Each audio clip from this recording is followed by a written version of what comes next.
The first rule is you don't take jobs from people who talk too much. A man who needs someone dead should be able to say it in under a minute. Here's the name. Here's where they live. Here's the money. The less I know, the cleaner the work. I don't want your reasons. I don't want your story. I don't want to know what this person did to you or why they deserve what's coming.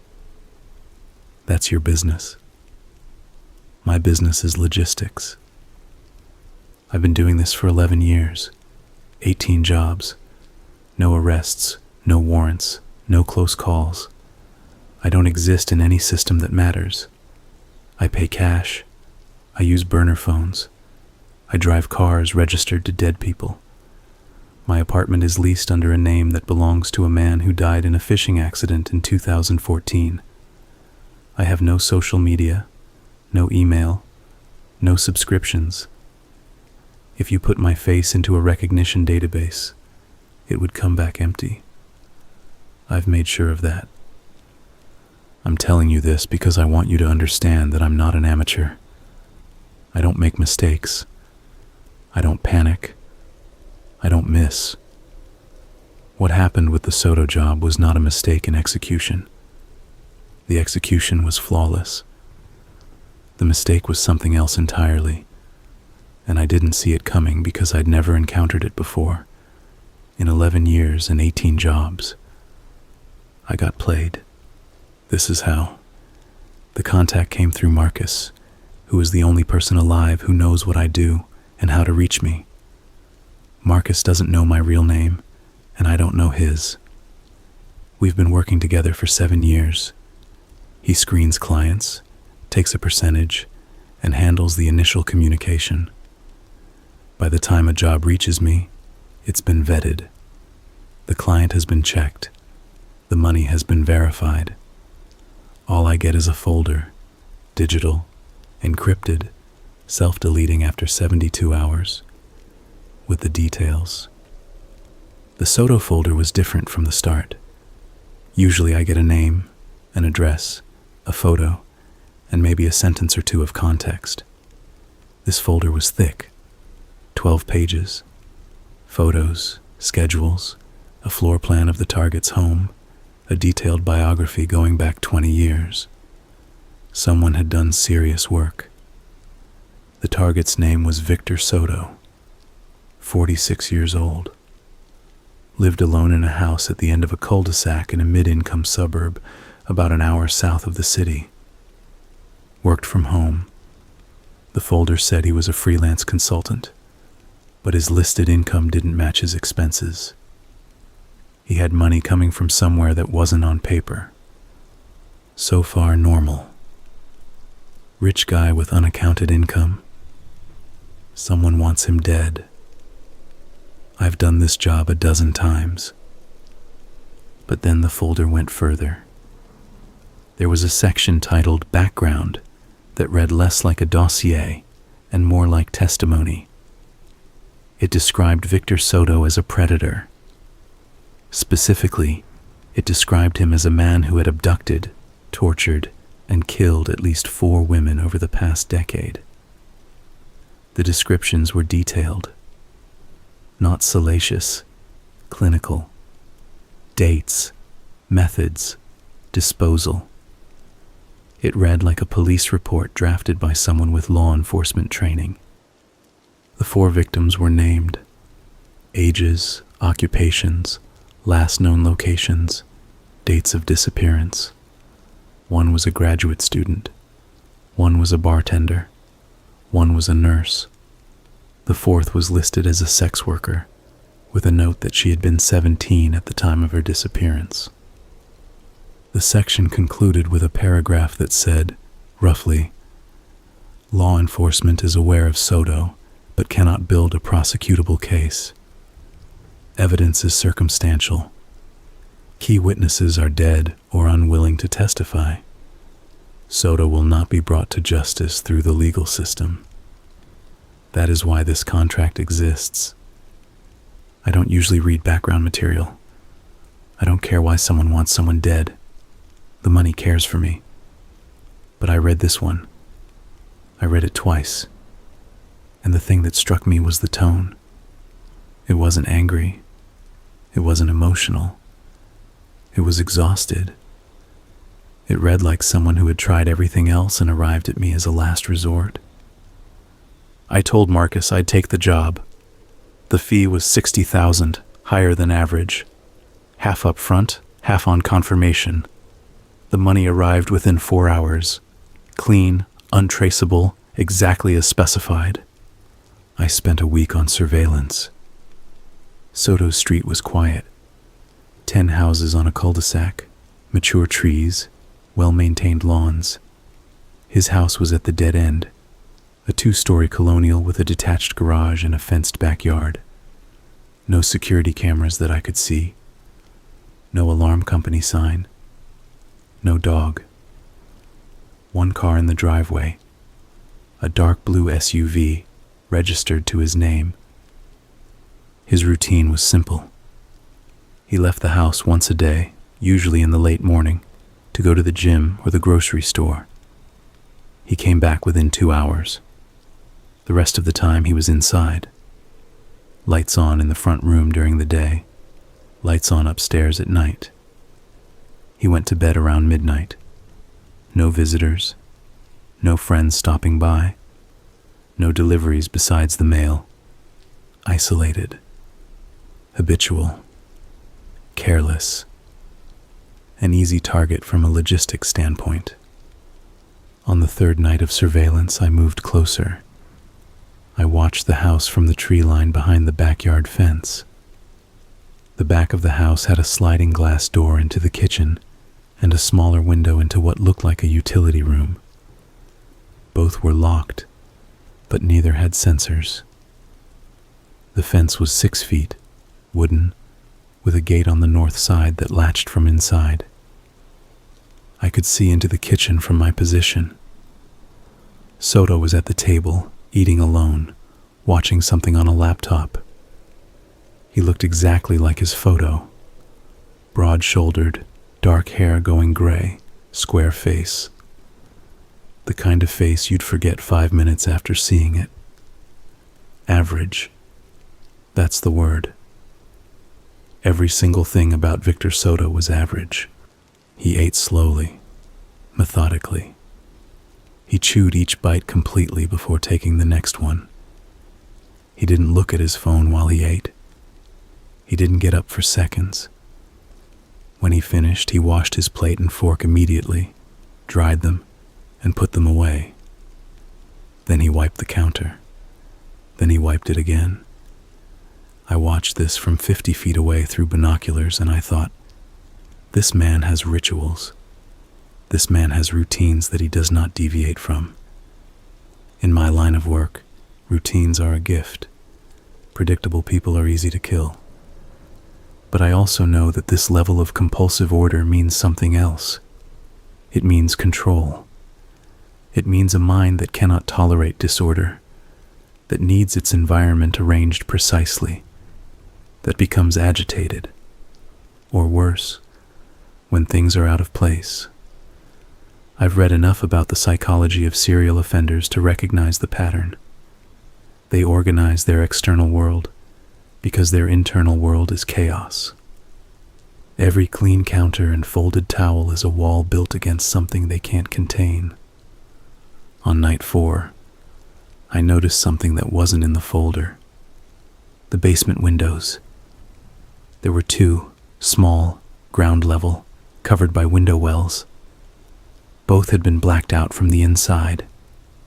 Not with curtains, with paint or some kind of coating applied directly to the glass. You couldn't see in. You couldn't see out. That's not something a person does to a room they use for storage.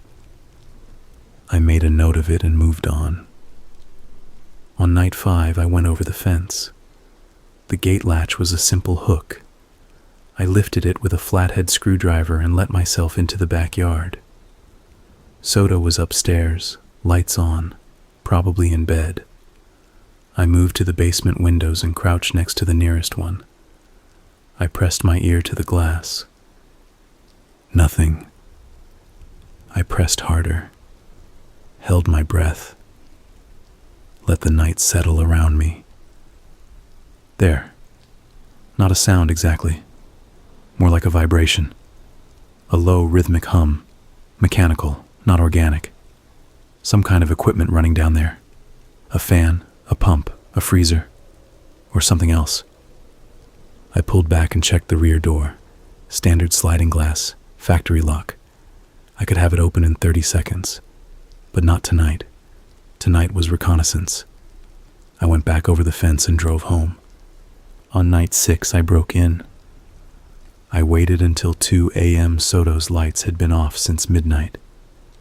I came through the backyard, popped the slider with a pry bar, barely a sound, and stepped into the kitchen. The house smelled like microwaved food and cleaning products. I stood still for 3 minutes, letting my eyes adjust, listening for movement upstairs. Nothing. The basement door was in the hallway, just past the kitchen. It was locked, not with the doorknob lock, but with a deadbolt. A heavy one, recently installed, judging by the fresh marks in the doorframe where the chisel bit in. You don't put a deadbolt on a basement door to keep burglars out. You put it there to keep something in. I picked it in under a minute. The door opened inward, revealing wooden stairs descending into darkness. The air that came up was different from the rest of the house. Cooler, damper, with a chemical edge underneath. Antiseptic, like a hospital corridor. I went down. The basement was finished. Not in the way a suburban dad finishes a basement. No pool table, no home theater. This was functional. The walls were covered in heavy-gauge plastic sheeting, the kind you see at construction sites. The floor was bare concrete, clean, with a drain in the center. Overhead, fluorescent shop lights hung from chains, all switched off. I used my pen light. Against the far wall, a metal table, industrial, stainless steel, like you'd find in a restaurant kitchen or a morgue. It was bolted to the floor. At each corner, there were anchor points, metal loops welded to the frame, the kind you'd use to attach restraints. On the table, nothing, but the surface wasn't clean. Under the pen light, I could see discoloration, scrub marks, chemical residue, the ghost impressions of stains that had been cleaned aggressively but not completely. Brownish. Old blood has a particular color when it's been diluted and wiped and diluted again. This was that color. To the left of the table, a rolling cart, the kind surgeons use. On it, arranged in neat rows, were instruments. Not surgical instruments, tools. Pliers, a claw hammer, a cordless drill with several bit sizes, a box cutter, wire cutters, a small propane torch.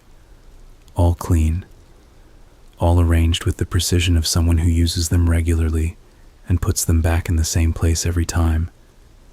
My stomach didn't turn. It doesn't do that anymore. But I noted the arrangement, and I noted what it meant. These weren't tools for home repair.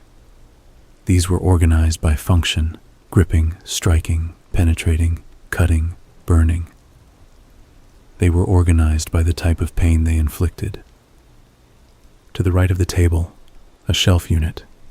On it, labeled plastic bins. I opened the first one. Inside, clothing, women's clothing. A blouse, a pair of jeans, underwear, a bra, folded neatly. In a separate Ziploc bag within the bin, a driver's license. I shone the light on it. The name on the license was Marisol Avila. The face in the photo was young, dark hair, slight smile. This was one of the 4 names from the folder. I opened the second bin. More clothing. Another license. Teresa Kim. The nurse. Third bin, Rachel Watts, the bartender. Fourth bin, Andrea Pruitt, the 17-year-old. 4 bins, 4 women. Their clothing folded and stored like inventory. I closed the bins and put them back. I'd seen what I needed to see. The folder was right. Victor Soto was exactly what the client said he was. 4 women were dead because of this man, and their belongings were stored in labeled plastic containers in his basement like seasonal decorations. I went back upstairs, relocked the basement door, left through the slider, and went home. I sat in my apartment, and I looked at the wall, and I thought about the drill bits arranged by size on the rolling cart. And I thought about a 17-year-old girl's underwear folded inside a Ziploc bag. And I decided something that I have never decided before in 11 years of doing this work. I decided that this one would hurt. I don't usually hurt them. That's not what I'm paid for. I'm paid for results, and results don't require suffering. A bullet to the base of the skull, a severed carotid artery, a precisely measured dose of concentrated potassium chloride. These are efficient, clean, professional. I take no pleasure in the act itself. I never have. But Victor Soto was going to feel it. I came back 2 nights later. Same entry point, same time. The slider, the kitchen, the hallway. This time I went upstairs. His bedroom was at the end of the hall. Door open. He was on his back, asleep, blankets pulled to his chest, mouth slightly open, a glass of water on the nightstand, a phone, face down, a book, some thriller, dog-eared halfway through. He looked peaceful. He looked like anyone. I put the needle in his neck before he woke up. Ketamine, enough to keep him under for 20 minutes. His body jerked once. His eyes fluttered open for half a second, unfocused, confused, already sliding, and then he was out.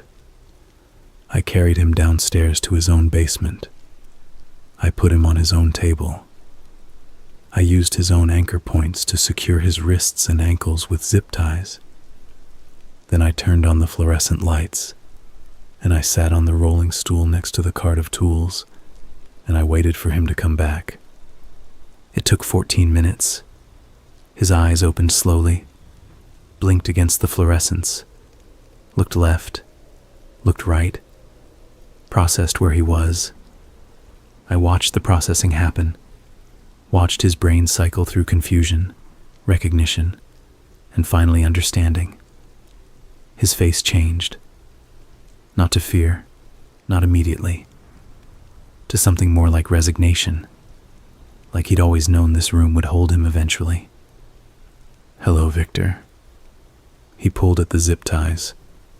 They held. He pulled harder. His wrists reddened. Who are you? His voice was hoarse, dry. The ketamine does that.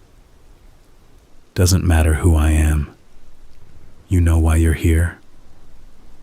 His eyes went to the rolling cart, to his own tools, arranged in his own order, then back to me. Whatever they're paying you, he said, I can double it. They all say that. The answer's always no. Then what do you want? I want you to tell me about Marisol Avila. His face didn't change. No flinch, no tell. Just a flat, steady gaze. I don't know who that is. I picked up the pliers from the cart. They were his pliers. Good quality, channel lock, rubberized grip. I grabbed the smallest finger on his left hand, and I closed the jaws around the nail, and I pulled it off. The sound he made was raw, Not a scream exactly. More like something being torn out of him against its will. The nail came away clean, leaving a wet pink bed that immediately started to bleed. I set the nail on the table beside his hand. It was smaller than you'd think. A translucent crescent, slightly curved, with a thin film of blood on the underside. Strange, the things you notice. Marisol Avila, 23, graduate student, disappeared June 2019. Her clothes are in your basement in a plastic bin with her name on it. He was panting, staring at his finger. The blood was pooling around his hand, running along the creases in the steel, finding the channels and grooves that the table's surface naturally formed. It dripped off the edge onto the concrete below. A steady, quiet sound, like a clock. That's not...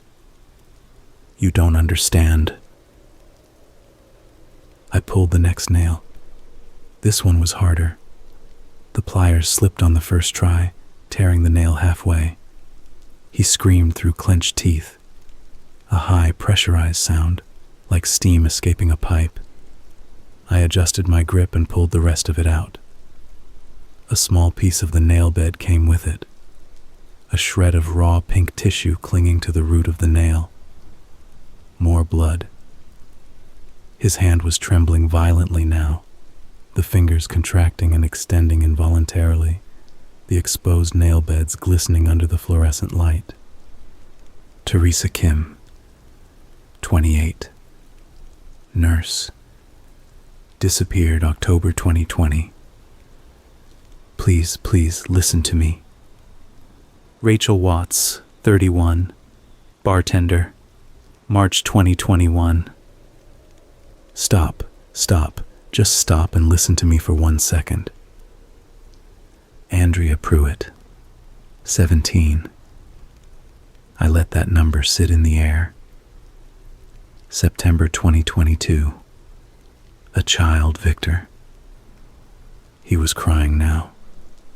The tears cut tracks through the sweat on his face. His body was shaking against the restraints. The zip ties had bitten deep into his wrists from the thrashing. I could see the plastic buried in swollen, reddened skin, the flesh puffing up on either side of the tie like rising dough. His feet were kicking against the table in small, involuntary spasms. The fight-or-flight response, firing over and over into restraints that wouldn't give. Those women, he said, his voice breaking apart. I didn't hurt those women. Their clothes are in bins 20 feet from where you're lying. I know they're in bins. I put them there. But not for the reason you think. Please. You have to listen to me. I'm a detective. I paused. Not because I believed him.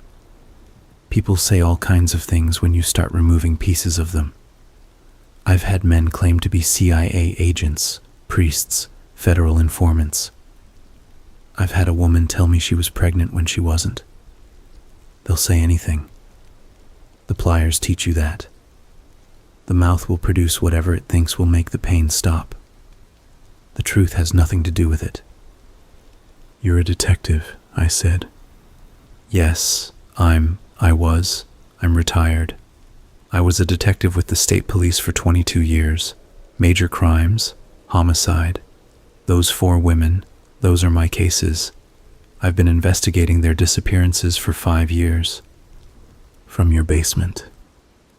Yes, from my basement. After I retired, the department dropped the cases. Insufficient evidence to prosecute. Cold. Filed away. I couldn't let it go. I took everything home. The evidence, the files, everything. I've been working them from here.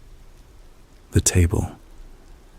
It's an examination surface for evidence processing. I wear gloves.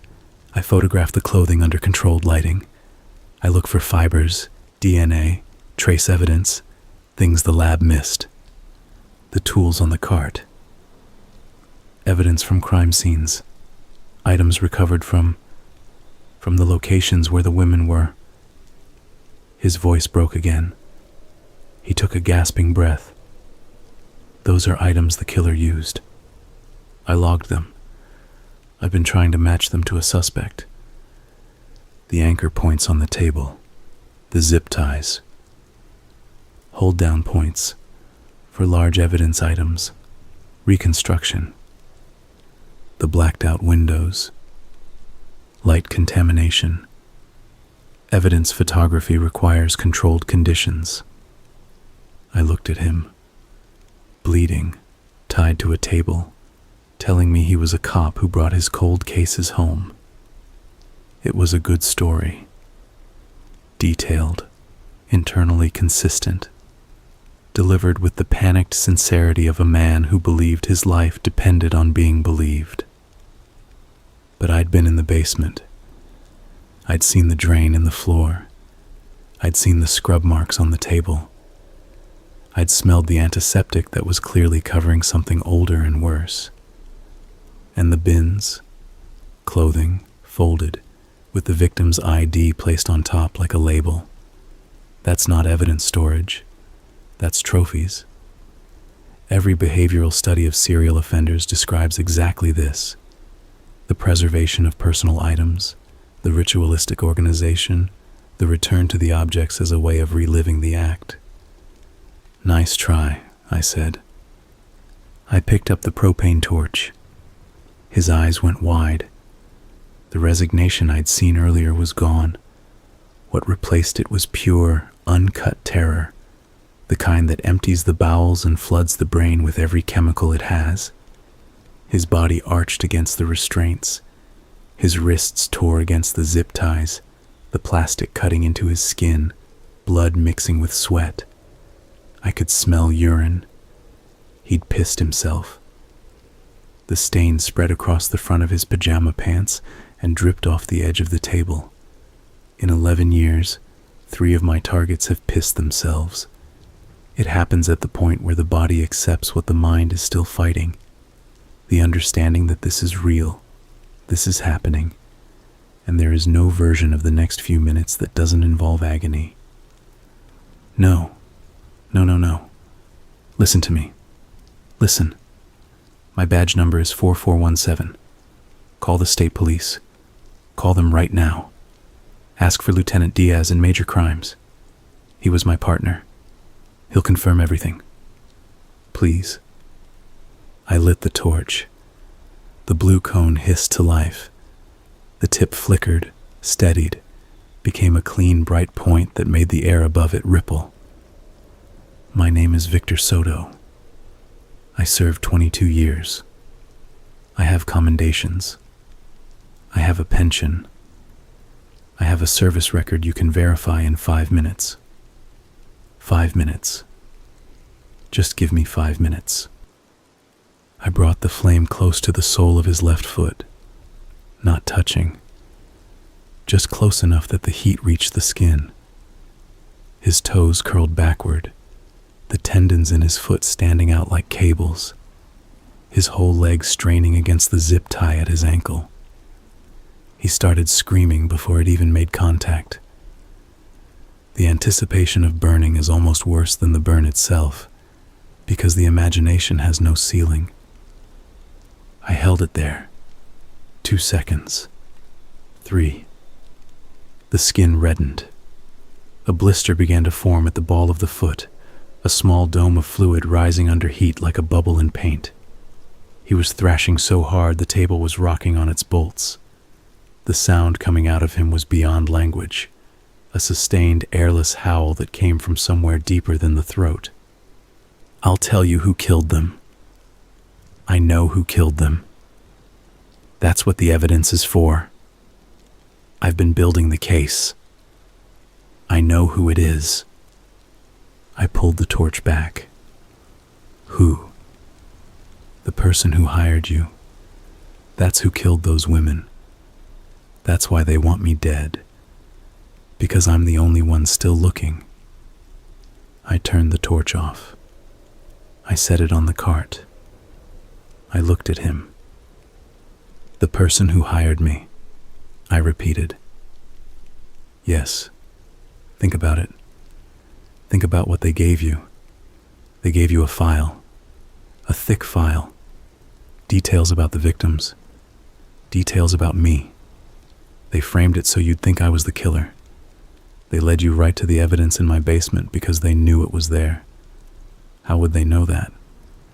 How would anyone know about the bins, the tools, the table, unless they'd been in this basement? Unless they were the one I was investigating?" He was hyperventilating, words tumbling out between gasps. "They gave you everything you needed to believe I was guilty. They walked you right to the conclusion they wanted you to reach. And then they paid you to execute me. The one person still actively working to identify them. The only detective who didn't close the file." I stood up. I walked to the shelf. I opened the first bin again. Marisol Avala's clothing. The blouse, the jeans, the Ziploc with the license. I looked more carefully this time. The clothing was in evidence bags, clear plastic, heat-sealed with labels. I hadn't noticed the labels in the dark on my first visit. Each bag had a number, a date, and a set of initials. V.S. Victor Soto. Under the clothing, in the bottom of the bin, was a manila folder. I opened it. Inside, photocopied police reports, witness statements, lab results, and photographs. Crime scene photographs. Photographs of locations, not people. A roadside ditch, a wooded area, a drainage culvert. Each photograph was annotated in small, neat handwriting. Notes about soil type, vegetation, weather conditions at time of recovery. These weren't trophies. This was casework. I opened the second bin. Same thing. Evidence bags, folders, notes. The driver's license wasn't a trophy. It was a reference document, photocopied from the original case file, used to confirm identity during evidence review. The third bin. The fourth. All the same. Meticulous, organized, systematic. The work of a man who had been building a case in his basement for 5 years because nobody else would. I closed the last bin. I set it back on the shelf. I turned around. Victor Soto was looking at me, blood still dripping from his hand, tears drying on his face, waiting. "The person who hired you," he said, quieter now. "There was a suspect in the original investigation, a man named Dahl, Carl Dahl. We could never make it stick. Not enough physical evidence. The women disappeared cleanly. No witnesses, no DNA at the scenes, no digital trail. Classic organized offender. Smart, patient, methodical." He was describing someone who sounded like me. Dahl knew I was still working the cases. I don't know how. Maybe he saw me at one of the recovery sites. Maybe he accessed the old case files. Maybe he has a contact inside the department. But he knew. And he knew that if I ever found the connecting piece, the thing that linked all 4 disappearances to one person, he'd be finished. So he hired me. He didn't just hire you. He handed you the investigation. Every piece of evidence I'd gathered, every victim's name, every detail of what happened to them. He put it all in that file. And he put my name at the top. All he had to do was reframe it. Instead of, "These are the detective's case files," it becomes, "These are the killer's records." The same information, viewed from a different angle, tells a completely different story. I stood in the basement of a house that smelled like antiseptic and old evidence, and I felt something I hadn't felt in 11 years. I felt the floor shift under me. I thought about the folder. 12 pages. The level of detail. The clinical tone. The names, dates, methods, described with the precision of someone who had intimate knowledge of the crimes. I'd read that file and I'd thought, this person has law enforcement training. I was right. They did.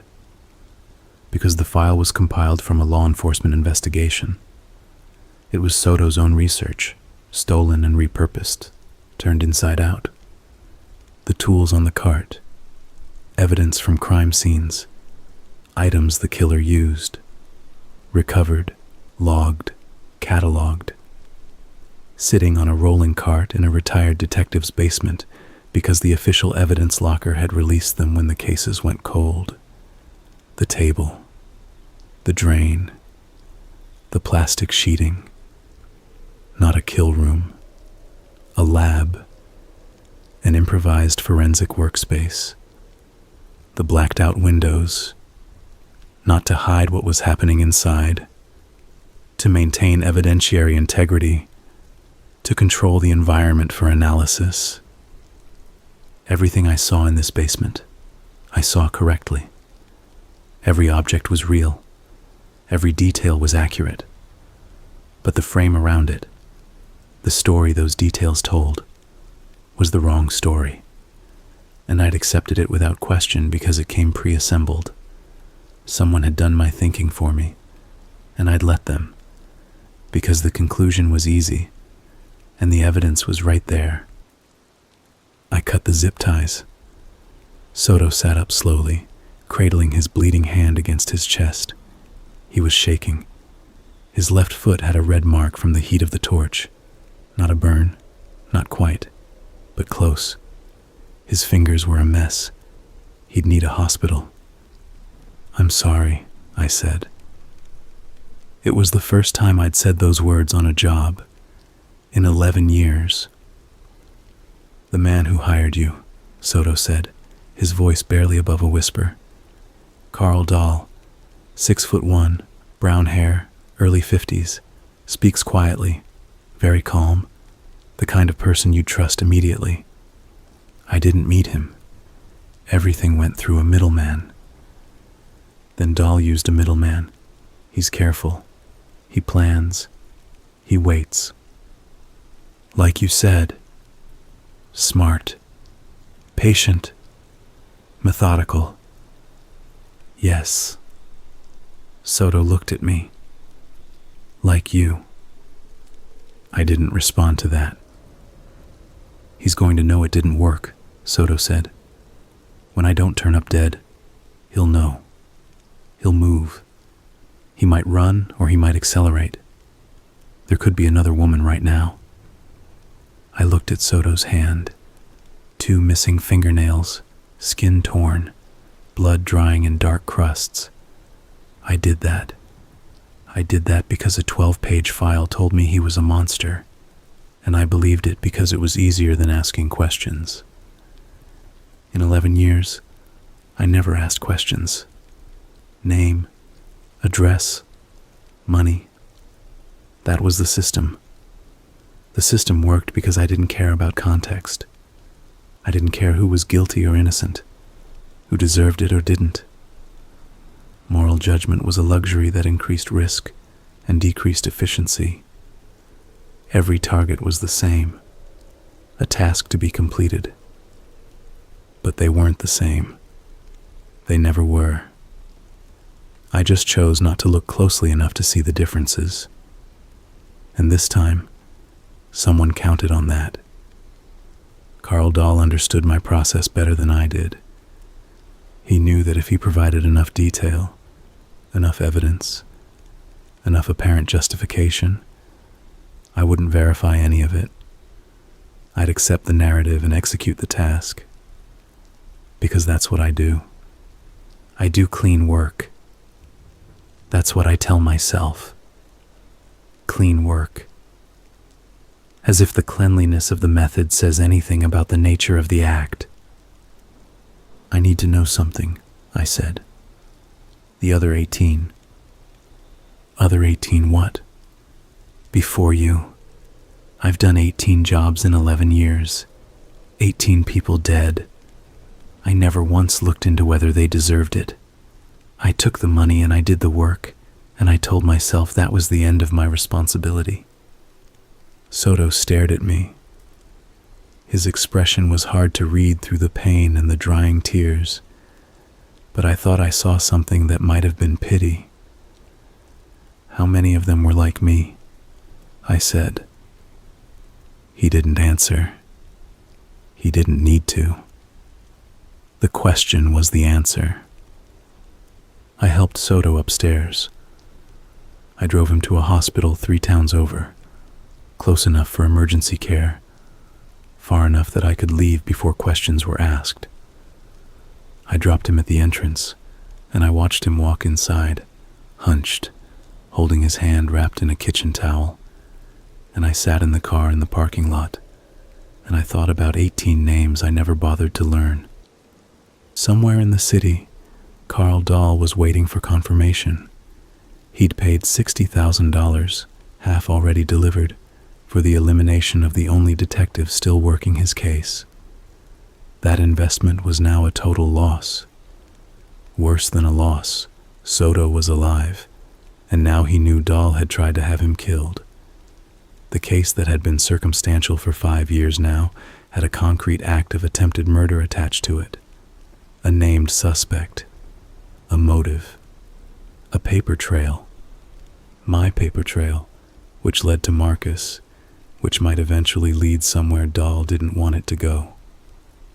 I called Marcus. Job's off. Silence on the other end. This had never happened before. Off? What does off mean? It means I'm not completing it. The client lied. The target's clean. Clean? What do you? Since when do you care whether a target is clean? Return the advance, all of it, and get me everything you have on the client. Real name, contact method, payment source, everything. That's not how this works. I don't investigate clients.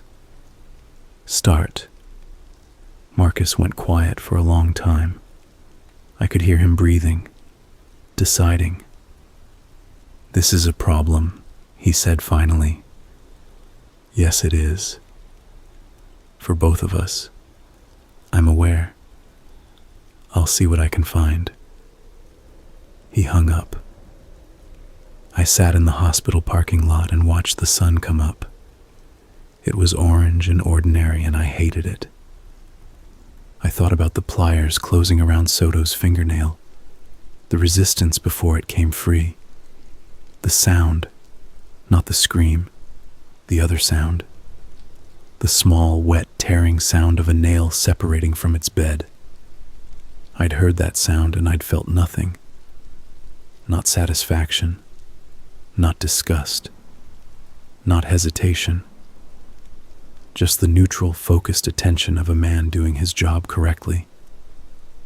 I thought about the 17-year-old, Andrea Pruitt, her clothing in a bin in a detective's basement, logged and labeled, handled with gloves, photographed under controlled lighting.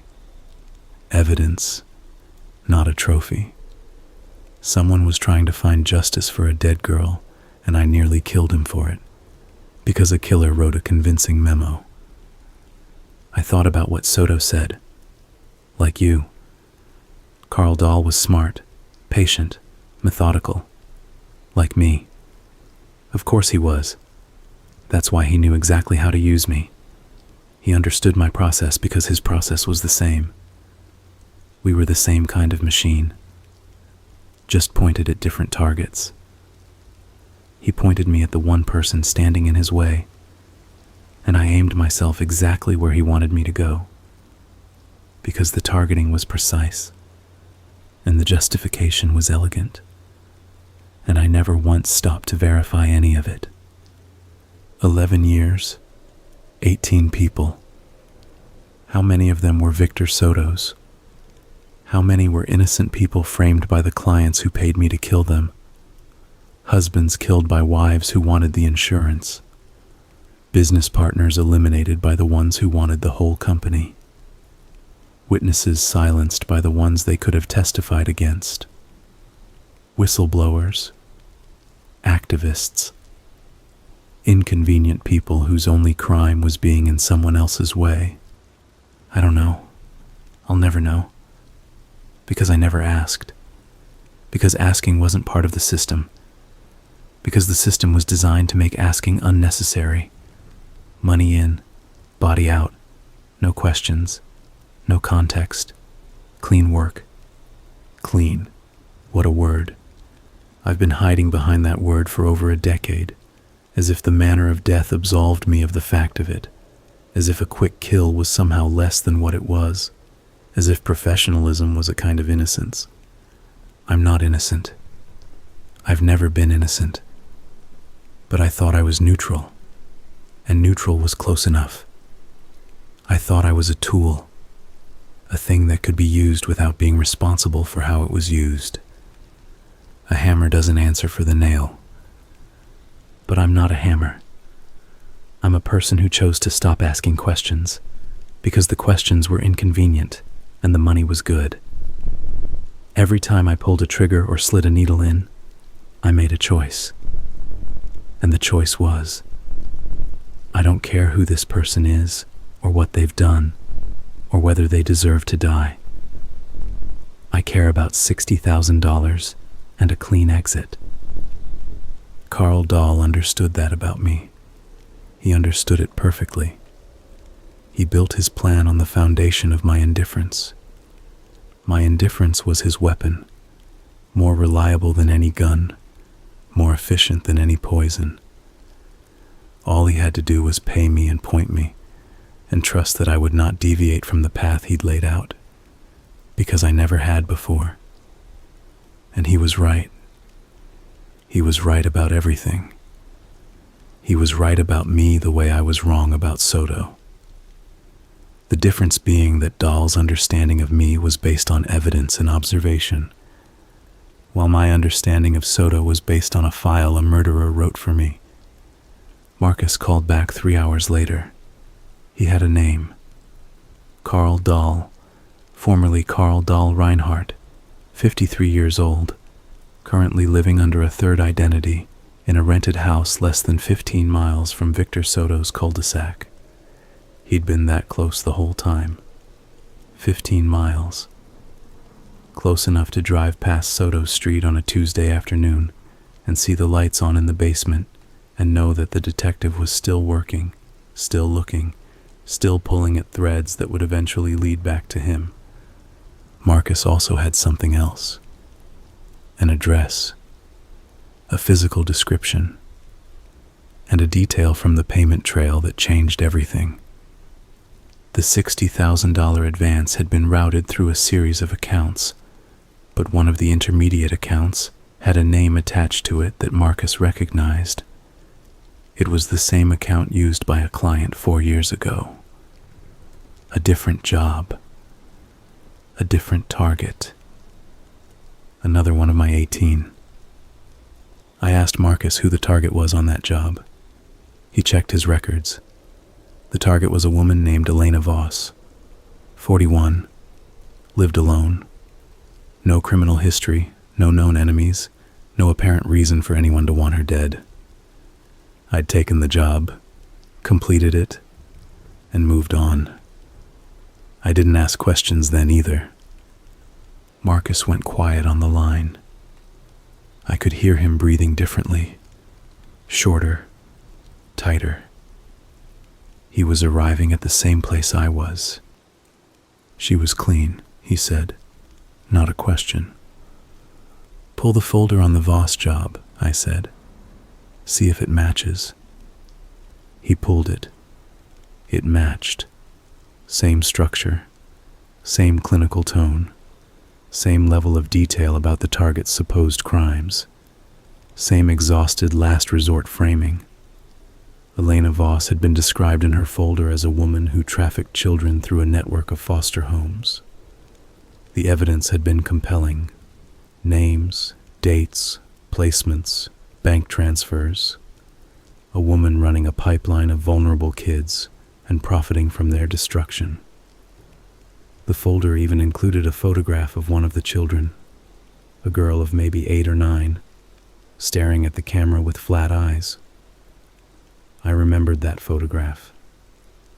I remembered the cold certainty it gave me, that Elena Voss needed to stop breathing. I'd gone to her apartment on a Wednesday night. She was in the bath. I came through the bedroom window while the water was running. I waited behind the bathroom door until she came out wrapped in a towel, hair still dripping, and I put the needle in her neck before she saw me. She went down fast, knees buckling, towel falling, body folding onto the tile. I arranged her on the bed, injected the potassium chloride, waited for the heart to stop, and left through the same window. The coroner ruled cardiac arrest. Case closed. Nobody investigated because nobody had a reason to. Elena Voss was 41. She'd lived alone. She had no criminal history. She was probably someone's daughter, someone's friend, someone's co-worker who brought pastries to the office on Fridays. And she was dead because a man who kills women for sport wrote a 12-page document describing her as a child trafficker. And I read it and believed it, and killed her, and never thought about her again, until this exact moment. I can see her face, not from the folder, from the apartment, the way she looked when the ketamine hit, not afraid, confused, like a person who couldn't understand why the floor was suddenly rushing toward her. She didn't know what was happening. She didn't have time to know. One moment she was stepping out of a warm bath, clean and alive, and the next she was on a bed with a stranger pressing a needle into her arm, and then she was nothing. I keep saying I did that. Like repetition will make it land. The words are correct, but they don't connect to anything inside me. It's like reading a fact about a stranger. I know intellectually that I killed an innocent woman, but the knowledge sits on the surface like oil on water, visible, present, refusing to mix with what's underneath. That's the thing about what I do, what I did. You build a machine out of yourself, a thing that operates on inputs and outputs, money and targets, logistics and execution. The machine doesn't feel because feeling is a malfunction. Feeling introduces variables. Variables introduce risk. Risk introduces failure. So you strip it out, piece by piece, year by year, until you're something that can pull a fingernail off a screaming man and note the color of the exposed nail bed without your heart rate changing. 18 times I did this. 18 people stopped being alive because I was paid to make it happen. 18 families got phone calls or discovered bodies in beds and bathtubs and parked cars. 18 funerals. 18 holes in the world shaped like people who used to be there. How many were Elena Voss's? How many were Victor Soto's? People framed by the real monsters. People whose only crime was getting close to the truth, or being in someone's way, or knowing something they shouldn't have known. How many others? I asked Marcus. I'd have to check all 18. Check them. He said he'd need a few days. I told him to take whatever time he needed. I drove home. I sat in my apartment. The walls were the same walls I'd looked at for years. Blank, clean, undecorated. I'd always thought of them as professional, minimal. Now they looked like what they were. Empty. The living space of a man who had stripped away everything that might make him feel something, because feeling something was incompatible with the work. The work. I need to find Carl Dahl. Not for money, not for a client. For the 4 women in plastic bins in a retired detective's basement, and for Elena Voss, and for however many of my 18 jobs were orchestrated by the same man using the same playbook. Identify the investigator, frame them as the criminal, hire me to execute them, and walk away clean. Clean. There's that word again. Dahl has been killing women for at least a decade. Every time someone gets close to identifying him, he hires someone like me to remove them. Not directly. He's too smart for direct action. He uses intermediaries, layers, buffers. He constructs narratives. He builds files. He feeds the information to people whose job is not to ask questions, and they do what they're designed to do. I was his weapon. His best weapon. Reliable, precise, indifferent. I did clean work. I don't know what kind of work I'm going to do now, but it won't be clean. Marcus sent me the address the next morning, a rental property on a quiet road, backing up to farmland. No neighbors within shouting distance. A single vehicle registered to a name that didn't match any of Dahl's known identities. A third alias, or a fourth. Layers on layers. I drove out there. I didn't bring tools. I didn't bring a plan. I brought the thing I'd been building in my chest for the last 12 hours. A weight that had no name and no clean edges. Not guilt exactly. Guilt implies you feel bad about what you did. This was something worse. This was the recognition that you are what you did, and what you did is all you are, and there's no separating the two. I sat in the car down the road from Dahl's property, and I watched the house. Quiet, blinds drawn. A sedan in the driveway, recently washed, which struck me as a specific kind of detail. A man who washes his car regularly is a man who maintains appearances. A man who maintains appearances is a man who understands that the surface of things is what people judge by. The surface is what I judged Soto by. The blacked-out windows, the locked basement door, the drain in the floor. I saw a surface that looked like guilt, and I accepted it without drilling down. Dahl understood surfaces better than anyone. He'd spent a decade killing women and maintaining a surface clean enough that a 22-year veteran detective couldn't build a prosecutable case against him. He'd learned to use other people's surfaces too, to reframe a detective's casework as a killer's trophy collection, to take a retired cop's meticulous evidence logs and turn them into a death warrant. And he'd learned to use me, the most reliable surface of all, a professional, a man who doesn't ask questions, a man whose entire value proposition is that he will believe whatever he's told and act on it without hesitation. I was the cleanest surface Dahl ever found, perfectly reflective, showing whatever image was projected onto it, with nothing underneath. I watched the house for 4 hours. Nobody came or went. The blinds didn't move. The car sat in the driveway, clean and patient. I thought about going in. I thought about what I would do if I found him.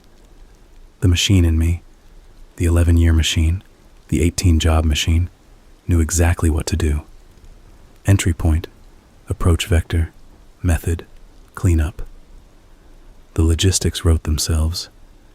I could be in and out in under an hour, and Carl Dahl would stop being a problem for Victor Soto and for every woman who might be next. But that's the machine talking. And the machine is what got me here. The machine doesn't ask who. The machine doesn't ask why. The machine takes the input and produces the output and calls it clean work. And somewhere in the gap between input and output, people die. Some of them deserve it. Some of them are Elena Voss, stepping out of a bath on a Wednesday night, not knowing that a stranger is standing behind the bathroom door with a needle. If I go into that house and I kill Carl Dahl, I'll be doing exactly what I've always done, taking a life based on my judgment of who deserves to die. The only difference is this time I'm making the judgment myself instead of outsourcing it to a client. Is that better? Is my judgment more trustworthy than the 12-page file that told me Soto was a killer? An hour ago, I was ready to burn a retired detective's feet because I was certain he was guilty. My certainty means nothing. My certainty is a loaded weapon pointed in whatever direction the last convincing piece of information aimed it. I picked up my phone. I called Victor Soto. He answered on the second ring. His voice was strained, pain from the hand probably, and whatever else he was dealing with in the aftermath of being tortured in his own basement by a man he'd never met. "It's me," I said. Silence. "I found Dahl. I have his address." More silence. Then, "What are you going to do?" "I don't know. That's why I'm calling. If you kill him, the case dies with him. Everything I've built, everything that links him to those 4 women, it needs him alive. It needs a trial. It needs a conviction. The families need to see his face and hear his name and know that someone was held accountable. And if I don't kill him, then you give me the address and I call Lieutenant Diaz, and we do it the right way. Warrant, arrest, arraignment. It takes longer. It's messier. There's a chance he walks if the evidence isn't enough. But there's also a chance that 4 families get to bury their grief in something other than silence. I looked at the house, the blinds, the clean car, the quiet road. "I'm sending you the address," I said. I sent it. Then I drove home. I didn't go inside Dahl's house. I didn't finish the job. For the first time in 11 years, I left a target alive on purpose, and the feeling it gave me was so unfamiliar that I couldn't name it for several hours. It wasn't relief. It wasn't virtue. It wasn't redemption. That word is too clean for what I am and what I've done. It was something smaller and less dramatic. It was the feeling of not doing the thing you've always done, and sitting with the discomfort of that, and choosing to stay uncomfortable rather than defaulting to the only mode of operation you know. Marcus called me 2 days later. He'd finished checking the other 16 jobs. 3 more matched the pattern.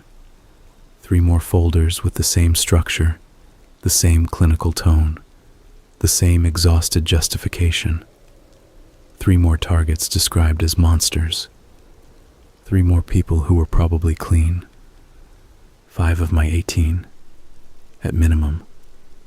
5 innocent people, dead, because a serial killer wrote convincing memos, and I was too efficient to read them critically. The other 13, I don't know. Some were probably legitimate. Some were probably not. I'll never be sure because the dead don't get to tell their side, and the evidence was burned or buried or deleted long ago. 5 is enough. 5 is more than enough. 5 is a number I will carry in my chest for whatever time I have left, and it will sit there alongside the names I never learned and the faces I refuse to remember. And it will not get lighter, and it will not get smaller, and I will not be forgiven for it by anyone, least of all myself. I'm writing this because Soto asked me to. He said it might matter someday, in a trial, in an investigation, in whatever comes after Dahl is arrested. He said the truth has value even when it comes from someone who spent 11 years making sure the truth didn't matter. I don't know if he's right, but I owe him 2 fingernails and a burned foot, and he asked me for words instead of money. So here they are. My name doesn't matter. What I did does. This is what I did. All of it. The clean parts and the parts that were never clean at all.